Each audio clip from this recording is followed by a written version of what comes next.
नमस्कार, active news महक में आपका स्वागत है। मैं हूं आपके साथ आरूही। देखते हैं आज की नई ताजा खबरों में क्या है आपके लिए खास। नमस्कार दोस्तों, आप देख रहे हैं एक्टिव न्यूज महक। दोस्तों, इस वक्त की बड़ी खबर आप देख सकते हो। नेहा दुबे जो भाजपा कार्यकर्ता है, वो आज यहाँ पे ये जो 41 बिल्डिंगों का जो मुद्दा था, वहाँ पे 7 बिल्डिंगों पे कार्रवाई हुई है। वहाँ पे ही कुछ लोग जो रहते थे, आज वो घर से बेघर है। उन जो वहाँ पे आजू बाजू में झोपड़ा बना के रह रहे हैं, उनके पास खाने के लिए, जैसे कि ओढ़ने के लिए दिक्कत बहुत सारी हो रही है, क्योंकि ठंडी का मौसम है, आप सब जानते हैं। तो दोस्तों, आज नेहा दुबे आई यहाँ पे और आके उनको कंबल बांट के एक उनको उनकी जो तकलीफ़ है उसको साझा की है। उन्होंने बात की लोगों से और उनको एक आश्वासन दिया है कि मेरे से जितना बनेगा मैं करूँगी और मैं आपकी जितनी बात हो सके मैं आगे तक आपके लिए लड़ूंगी। आगे की वीडियो में देखिए उन्होंने क्या कुछ कहा है। अभी इतना ही, नमस्कार।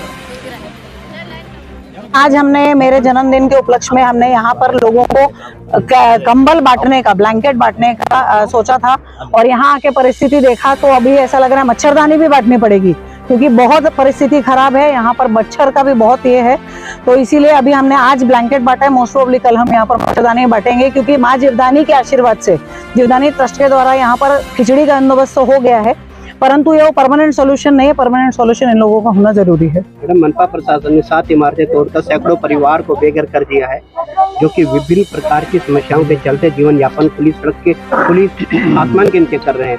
ये जो परिस्थिति, इस परिस्थिति का जिम्मेदार कौन है? इस परिस्थिति का जिम्मेदार उस वक्त के नगर सेवक, उस वक्त का महापौर, उस वक्त के आमदार, दोनों विधानसभा, नालासोपारा विधानसभा, वसई विधानसभा, ये सभी लोग उस वक्त के, और उसके अलावा उस वक्त के हमारे कमिश्नर महानगर पालिका के, उस वक्त के यहाँ के जो भी इस प्रभाग समिति के जितने भी अधिकारी है, जिनके आंख के नीचे और जिनके छत्र छाया में ये इलीगल बिल्डिंग बने, वो सब लोग हैं।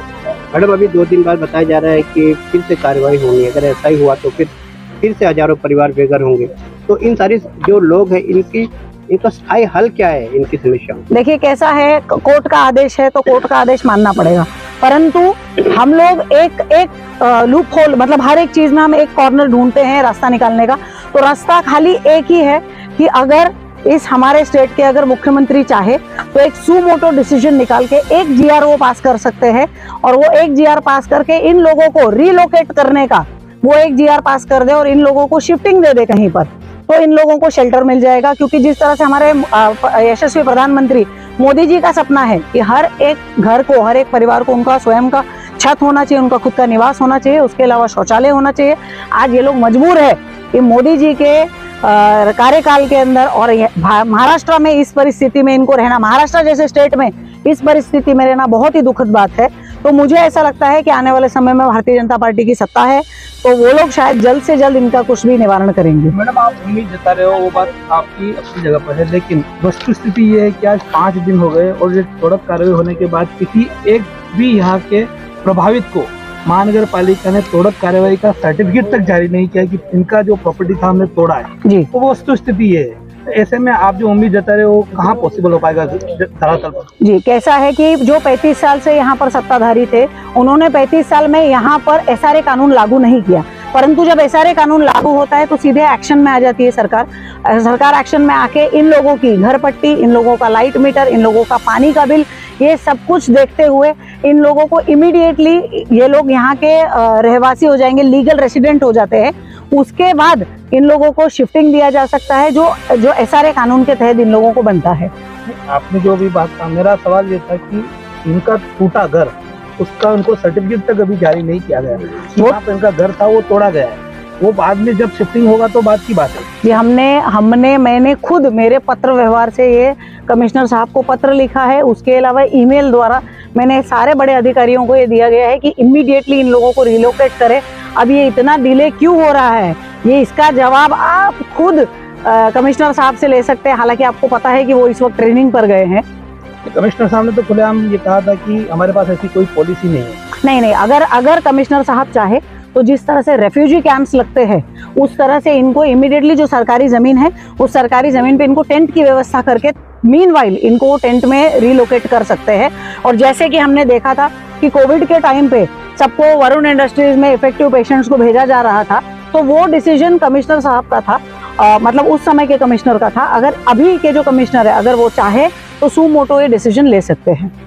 बात पुरानी सत्ताधारियों की हो रही है, ठीक है, अब वो सत्ता में नहीं है, लेकिन आज के जो लोग हैं इन्होंने भी कहीं ना कहीं इनको पहले आश्वासन दिया, सब कुछ हुआ, लेकिन बाद में चुनाव जाते ही सड़क कार्रवाई, कई लोग आरोप लगा रहे हैं कि सड़क कार्रवाई के बाद कोई जनप्रतिनिधि आकर मिला नहीं। जी, तो आप क्या कहना, थोड़ा इसके नहीं, मेरा यही कहना है कि अभी वो जनप्रतिनिधि क्यों नहीं आके मिले, इसका जवाब तो जनप्रतिनिधि दे सकते हैं, परंतु मेरे मन में इन लोगों के लिए सहानुभूति थी, इसीलिए मैं आई, मैं आकर मिली। उसके अलावा मुझे ये पता है कि मैं मेरे एंड से जितनी लड़ाई इनके लिए लड़ सकती हूँ वो मैं लड़ रही हूँ और मैं लड़ूंगी, और इन लोगों को कोशिश करके रिलोकेट करा के रहेंगे हम लोग। किस तरह की परेशानी में ये लोग रह रहे हैं, आपको क्या अभी आप थोड़ी देर से हो, कब क्या महसूस? मैंने वही देखा कि ये लोग खुले आसमान के नीचे पतरे, वो तालपत्री का घर बांध के, कपड़े के झूले में एक 6 महीने के बच्चे को झूला के बहुत ही विकट परिस्थिति में रह रहे हैं। मतलब मैंने कहा कि हम आज़ादी के 75वीं सालगिरह मना चुके हैं, आज हम लोग अमृतकाल के अंदर है, लेकिन फिर भी इस तरह की परिस्थिति महाराष्ट्र जैसे स्टेट में होना बहुत ही दुखद है, बहुत ही निंदनीय है। परंतु उसमें इन लोगों का दोष नहीं है, क्योंकि इन लोगों ने जब घर खरीदा तो इन लोगों को ये जानकारी ही नहीं थी कि उनकी जमीन, सरकारी जमीन पे इनको रिलोकेट, इन लोगों को घर दिया जा रहा था या कहाँ दिया जा रहा था। इनको ये पता था कि ये लोग दिहाड़ी का काम करने वाले लेबर क्लास के लोग हैं।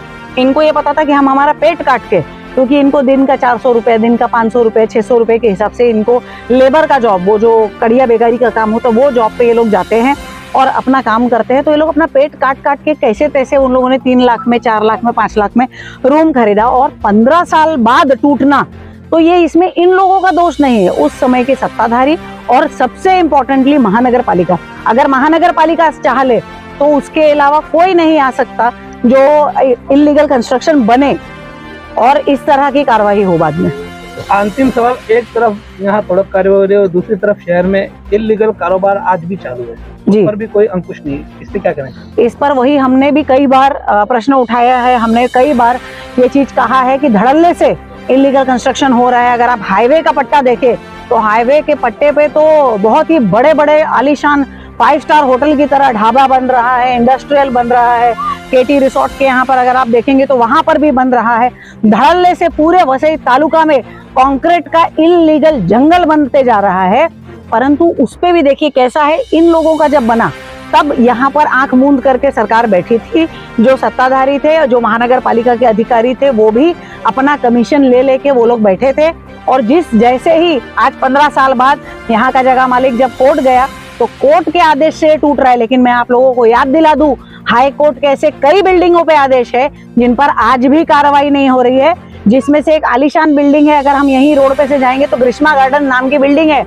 अब वो आप लोग पता लगाइए, मैं चाहूंगी कि आप लोग थोड़ा सा मेहनत करें और पता लगाए कि वो ग्रीष्मा गार्डन बिल्डिंग में किसकी पार्टनरशिप है, किसका नाम है ग्रीष्मा जिसके नाम पे वो बिल्डिंग बनी है, और वो कौन है, और वो बिल्डिंग क्यों नहीं टूट रही है। क्योंकि अगर वो बिल्डिंग टूटेगी तो लोगों को सीधे 60 लाख का, 50 लाख का, और जो बड़े बड़े फ्लैट है 5 बेडरूम हॉल किचन के, उनको तो करोड़ों का नुकसान होगा। तो ऐसा होता है कि जो सरकार में बैठे लोग होते हैं, जो पदों पर, बड़े बड़े पदों पर बैठे हुए लोग होते हैं, वो गरीब को ही मारते हैं, जो अमीर लोग होते हैं उनको मारते नहीं है। आज वो ग्रीष्मा गार्डन बिल्डिंग जिसपे हाईकोर्ट का आदेश है उसको नहीं तोड़ रहे, लेकिन यहाँ पर तोड़ रहे हैं। बहुत ही निंदनीय बात है।